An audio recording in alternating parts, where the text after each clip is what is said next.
Bismillahirrahmanirrahim. Assalamualaikum warahmatullahi wabarakatuh. Halo teman-teman, jumpa lagi di channel kesayangan kita Panduan Office 25. Sebuah channel yang memberikan panduan seputar Microsoft Office, baik itu Word, Excel, maupun PowerPoint. Pada seri yang ketiga ini, pembahasan kita adalah pengenalan menu file pada Microsoft Word 2019. Namun, seperti biasa, bagi teman-teman yang baru bergabung dan belum subscribe channel ini, silakan subscribe terlebih dahulu. Dan jangan lupa juga aktifkan tombol loncengnya supaya tidak ketinggalan dengan pembahasan-pembahasan dari panduan Office 25 berikutnya. Baiklah, sebagai awal pembahasan kita tentang menu file, mari kita perhatikan tampilannya berikut ini. Pada tampilan menu file terbagi menjadi dua bilah. Bilah yang pertama berisi 13 menu yang berjajar rapi secara vertikal. Menu-menu tersebut adalah Home, New, Open, Info, Save, Save As, Print, Share, Export, Close, Account, Feedback, dan Option. Sedangkan bilah yang kedua berfungsi menerangkan isi dari setiap menu pada bilah pertama. Kita akan bahas menu-menu ini satu persatu, namun untuk menu Home, New, Open, Count, Feedback, dan Option tidak akan kita bahas, karena sudah kita bahas pada seri pertama kemarin. Bagi yang ketinggalan, silakan lihat video seri yang pertama. Untuk pembahasan kita yang pertama, akan kita mulai dari menu Info. Info merupakan menu yang berisi ringkasan informasi tentang dokumen yang sedang kita kerjakan. Informasi ini dapat kita lihat pada bilah kedua. Informasi yang ditampilkan mulai dari yang paling atas adalah 1. Nama dokumen. Apabila kita telah menyimpan dokumen, maka nama dokumen akan tampak di sini. Namun apabila belum, maka tempat ini akan kosong. Yang kedua, tempat dokumen disimpan. Di sini kita bisa melihat pada drive dan folder apa dokumen kita tersimpan. Kemudian berikutnya terdapat 4 buah tombol perintah yang berbentuk persegi panjang, yaitu yang pertama, Upload, yang berfungsi untuk mengunggah dokumen kita ke OneDrive. Untuk penjelasan apa itu OneDrive, telah saya sampaikan di video seri yang pertama. Kemudian yang kedua, Share, yang berfungsi membagikan dokumen yang kita simpan di OneDrive kepada orang lain. Yang ketiga, CopyPath, yang berfungsi menyalin lokasi penyimpanan dari dokumen yang sedang kita kerjakan. Kemudian yang terakhir, Open File Location, yang berfungsi membuka lokasi dokumen yang sedang kita kerjakan. Di bawah 4 tombol ini, ada 3 buah tombol persegi. Tombol yang pertama adalah Protect Document. Tombol ini berfungsi mengontrol tipe perubahan apa yang bisa dilakukan orang pada dokumen. Pada tombol ini terdapat 6 pilihan, yaitu yang pertama, Always Open Read Only. Ini berfungsi membuat dokumen yang kita buat hanya bisa dibaca dan tidak dapat diedit atau dimodifikasi. Yang kedua, Encrypt with Password. Ini berfungsi membuat sebuah password untuk dokumen. Yang ketiga, Restrict Editing. Ini berfungsi mengatur pengeditan yang diperbolehkan pada dokumen. Yang keempat, Restrict Access. Ini berfungsi membatasi orang lain dalam mengakses dokumen tersebut.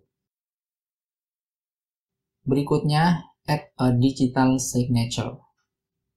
Ini berfungsi menambahkan tanda tangan digital untuk memastikan integritas dokumen. Dan yang terakhir, Mark as Final. Ini berfungsi membuat dokumen hanya bisa dibaca saja. Dengan menjadikan dokumen Anda mark as final, maka dokumen hanya bisa dibaca saja, tidak bisa diketik ulang maupun diedit. Tombol yang kedua adalah Inspect Dokumen. Tombol ini berfungsi untuk pengecekan ulang dokumen sebelum dipublikasikan. Pada tombol ini terdapat 3 pilihan, yaitu yang pertama, Inspect Dokumen. Ini berfungsi untuk pengecekan properti yang tersembunyi atau informasi pribadi pada dokumen. Terdapat 11 pilihan pengecekan dokumen, yaitu Command, Revision, and Version. Pilihan ini berfungsi untuk pengecekan komentar, versi, dan tanda revisi. Kemudian, Document Properties and Personal Information. Pilihan ini berfungsi untuk pengecekan metadata atau informasi pribadi yang tersembunyi dan tersimpan dalam dokumen. Berikutnya, Taskpan Add-ins. Pilihan ini berfungsi untuk pengecekan taskpan add-ins yang tersimpan dalam dokumen. Selanjutnya, Embedded Documents. Pilihan ini berfungsi untuk pengecekan embedded dokumen yang mungkin tersimpan dalam dokumen. Berikutnya, Macros, Form, and ActiveX Controls. Pilihan ini berfungsi untuk pengecekan makros, form, dan tombol ActiveX. Inks. Pilihan ini berfungsi untuk pengecekan inks pada dokumen. Berikutnya, Collapsed Heading. Pilihan ini berfungsi untuk pengecekan dokumen untuk teks yang telah diciutkan di bawah judul. Berikutnya, Custom XML Data. Pilihan ini berfungsi untuk pengecekan data XML khusus yang disimpan dengan dokumen ini. Berikutnya, Headers, Footers, and Watermarks. Pilihan ini berfungsi untuk pengecekan periksa dokumen untuk informasi di header, footer, dan tanda air. Berikutnya, Invisible Content.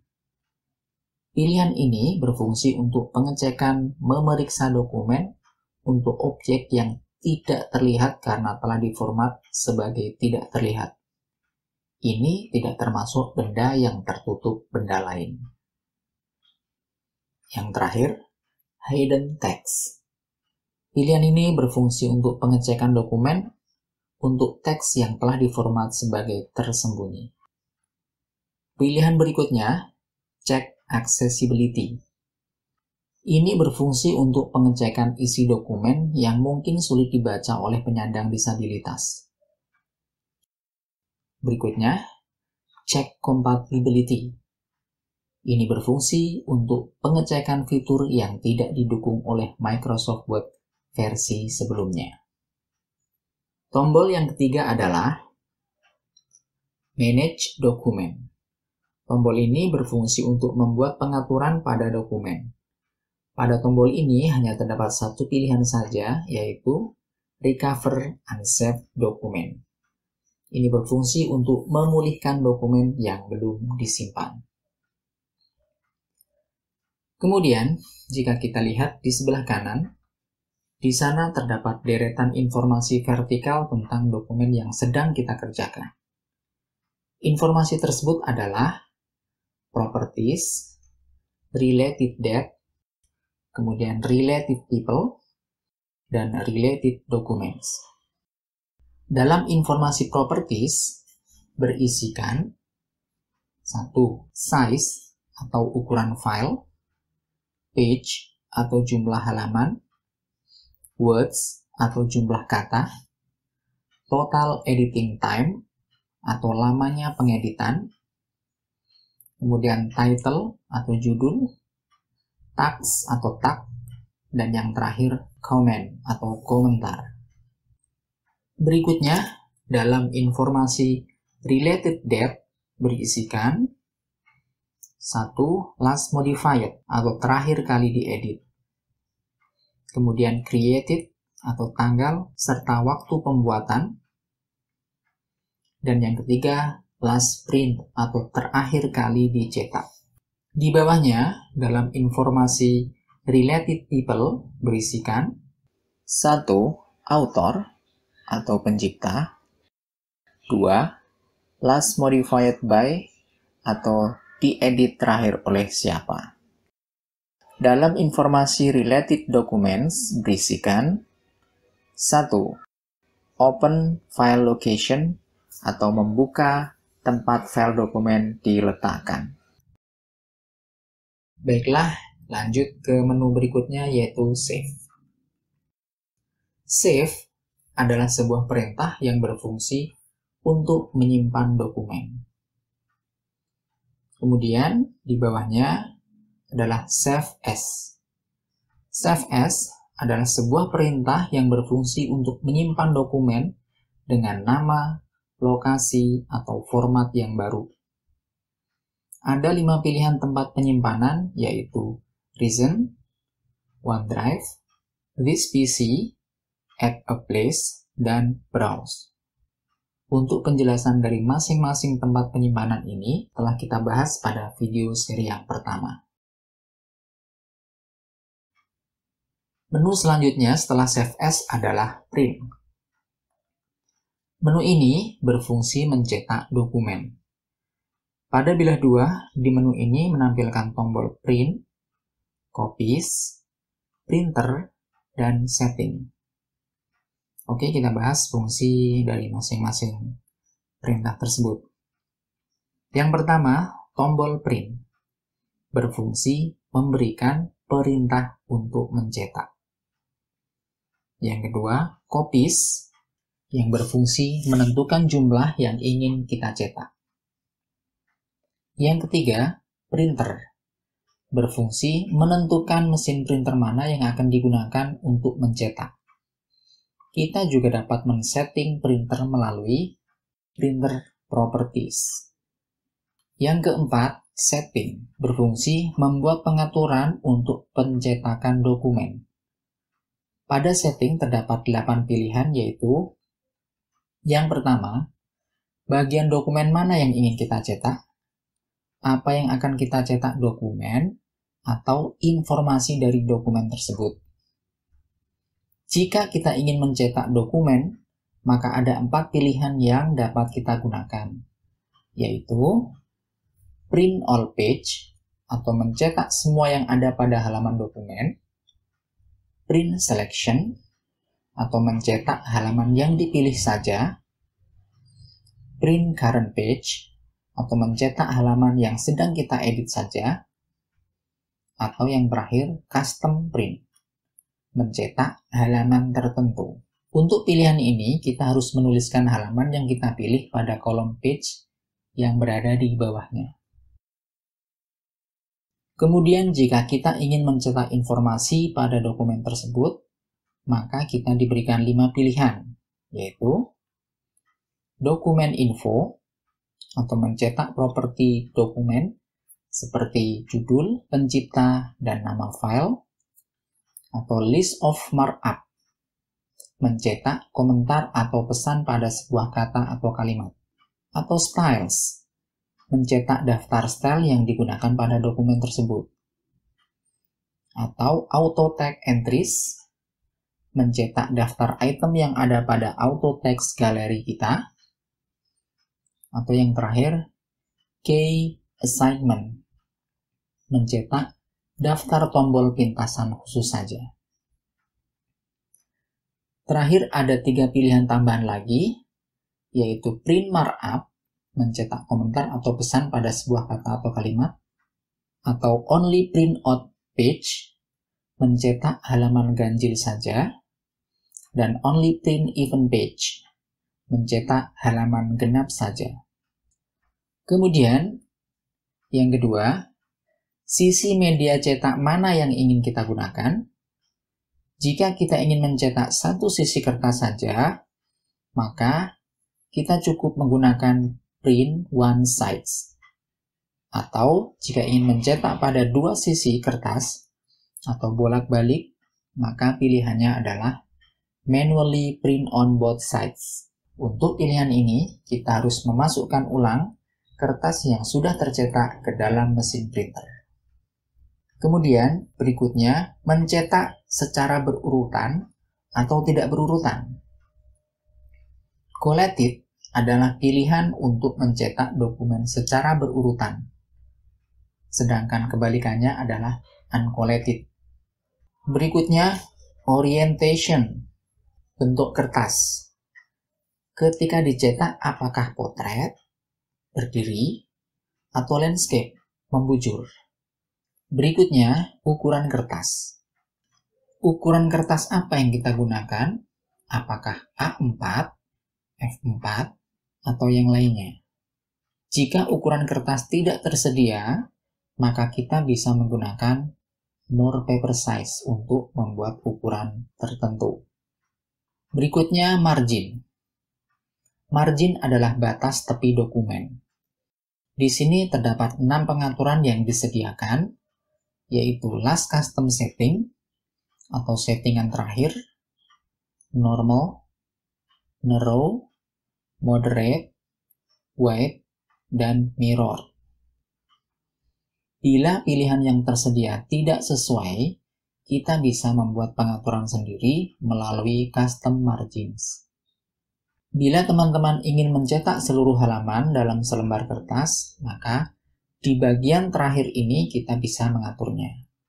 Di sini terdapat pilihan 1 page per sheet, 2 page per sheet, 4 page per sheet, 6 page per sheet, 8 page per sheet, atau 16 page per sheet.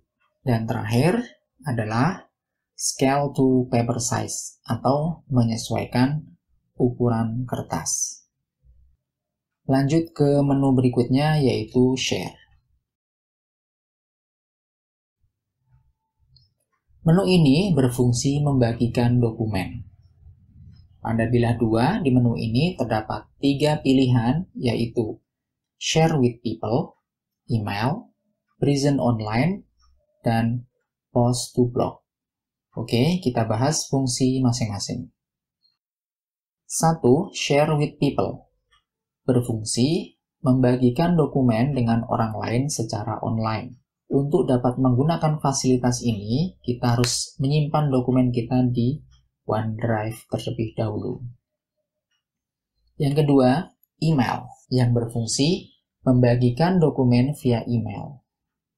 Di sini kita diberikan pilihan send as attachment atau berbentuk file asli, send as link atau kita membagikan linknya saja, send as PDF atau kita membagikan dalam format PDF, send as XPS atau membagikan dalam bentuk XPS, dan send as internet fax atau membagikan dalam bentuk faksimil. Yang ketiga, present online, yang berfungsi membagikan dokumen ke web browser. Terakhir yang keempat, post to blog, yang berfungsi membagikan dokumen ke blog pribadi kita. Menu berikutnya adalah export. Menu ini berfungsi menyimpan dokumen dalam format yang lain. Pada bilah 2, di menu ini terdapat 2 pilihan yaitu Create PDF or XPS Document. Maksudnya, kita simpan atau kita rubah formatnya dalam bentuk PDF atau XPS. Dan Change File Types atau mengganti tipe dokumen. Untuk mengganti tipe dokumen, kita diberikan 8 pilihan yaitu .docx, .doc, .odt, .dotx, .txt, .rtf, .mht, atau .mhtml, atau tipe yang lainnya. Berikutnya, menu yang terakhir adalah Close. Menu ini berfungsi menutup dokumen kerja kita. Demikian pembahasan kita pada seri ketiga ini. tentang pengenalan menu file pada Microsoft Word 2019. Untuk pembahasan berikutnya, kita akan bahas pengenalan menu Home pada Microsoft Word 2019. Jadi, ikuti terus channel Panduan Office 25 supaya tidak ketinggalan dengan panduan-panduan berikutnya. Terima kasih sudah mengikuti pembahasan ini hingga akhir. Jangan lupa like, comment, subscribe, and share. Semoga sedikit yang saya sampaikan ini bermanfaat. Jika ada yang belum jelas, silahkan bertanya di kolom komentar. Terima kasih. Wassalamualaikum warahmatullahi wabarakatuh.